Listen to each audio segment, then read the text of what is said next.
A new interstellar object 100 times bigger and brighter than 3IATLAS has been discovered, and surprisingly, it is also headed toward the Sun.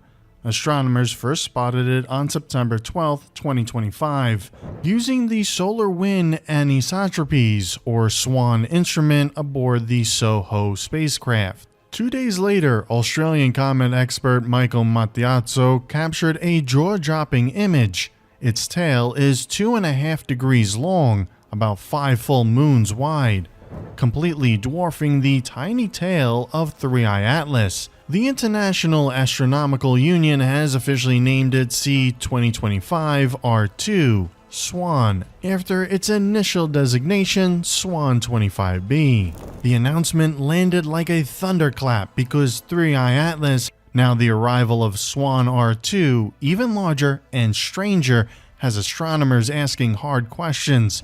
So what exactly is going on in our solar system all at once? Is this a second probe, a relay, or something else entirely? At first, Avi Loeb and his team speculated it might have come from 3IATLAS itself, perhaps a fragment torn from a larger icy body, or even a scout craft released by a technological mothership lurking far out in space. But senior collaborator Peter Veris confirmed the truth is worse. They come from entirely different directions. SWAN streaks in from Aquarius, 3IATLAS emerge from Sagittarius near the Milky Way's core, yet somehow they are converging on the Sun at almost the same time. Yet the timing is impossible to ignore.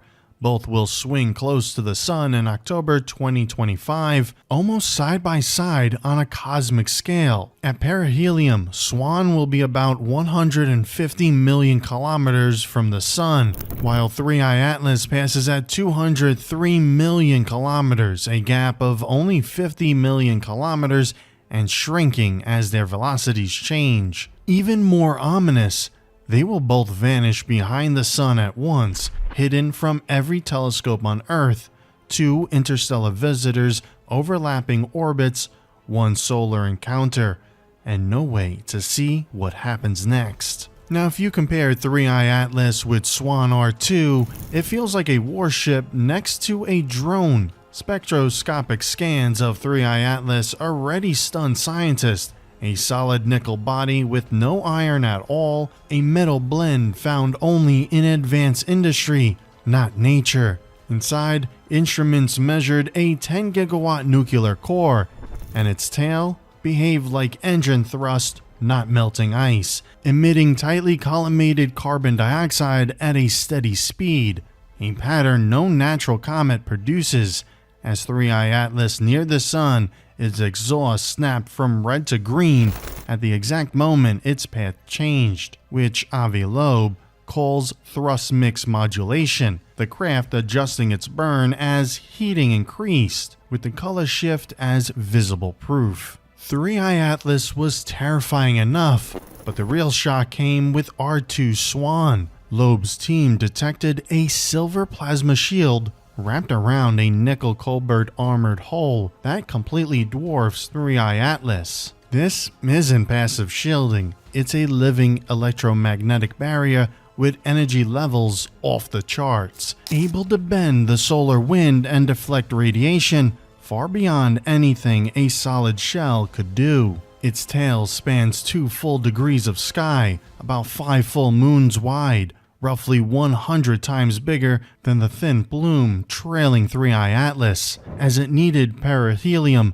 SWAN's glow flared brighter and shifted to a white-green, exactly as Loeb's sensor picked up tiny thrust pulses, confirming a tiny precision plasma drive steering system. Its exhaust is a dense nickel and cobalt iron plasma mixed with carbon dioxide and carbon monoxide, a signature Avi Loeb calls impossible without a directed plasma engine. Then came the most terrifying finding, the core. 3IATLAS has already shocked the world with its 10 gigawatt nuclear reactor, about 50 times the output of Chernobyl. But SWAN's plasma core outputs more than 10,000 gigawatts every second, a power level Avi Loeb compares to 2 black holes colliding. scaled and contained inside a single machine. In Loeb's words, 3IATLAS was only the scout. Swan R2 is the fortress, a nickel cobalt plasma vessel with a power core beyond comprehension. Just when scientists thought they'd seen it all, NASA and JPL analyzed the orbit and uncovered a staggering truth. Swan R2 returns every 22,554 years to visit our sun. This isn't a quick, one-time flyby. It's a returning visitor on a cycle so long it stretches far beyond the entire history of human civilization. Its closest approach to the sun will occur in October, the very same month 3IATLAS reaches its own perihelion. Two objects with anomalous properties passing near the sun within days of each other, one on a hyperbolic flyby, one on a bound 22,000-year loop. For Avi Loeb, the question shifted from, is this the same object, to, is this a system? According to Mr. Loeb and his team, Swan R2 is not a normal comet, but an automated machine sent by an advanced civilization far older than ours. For them, a 22,000-year orbit would feel like a routine patrol. At near light speeds, time slows down for the traveler, so what looks to us like thousands of years could be only months to them. In this view, Swan R2's return isn't a fluke, it's an appointment. But why return on such a vast interval? In Loeb's scenario, each passage could be part of a scheduled maintenance cycle, collecting superhot plasma from the sun as fuel, adjusting huge sensor networks hidden around the planets, or downloading data from secret stations buried in the asteroid belt, under polar ice, or even inside planetary crusts. It might also check on parked spacecraft, refresh navigation beacons, or update star maps.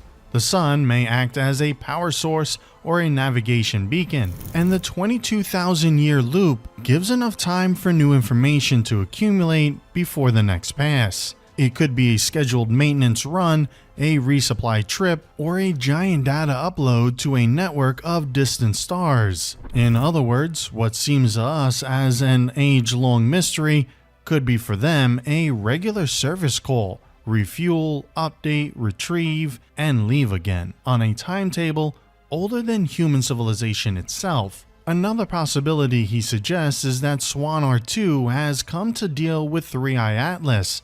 If Atlas was a scout, Swan could be the heavy lifter arriving to collect its data, recover its power core, or destroy it before humans get too close. Some even imagine the two objects are from opposing fractions of an ancient struggle, rival probes converging on our sun to control a critical resource. The sun's energy, magnetic fields, and gravity could be essential for stabilizing wormholes or powering galactic networks. What we see as sunlight, they may see as fuel. But archaeologist Graham Hancock's team has given more unsettling reasons.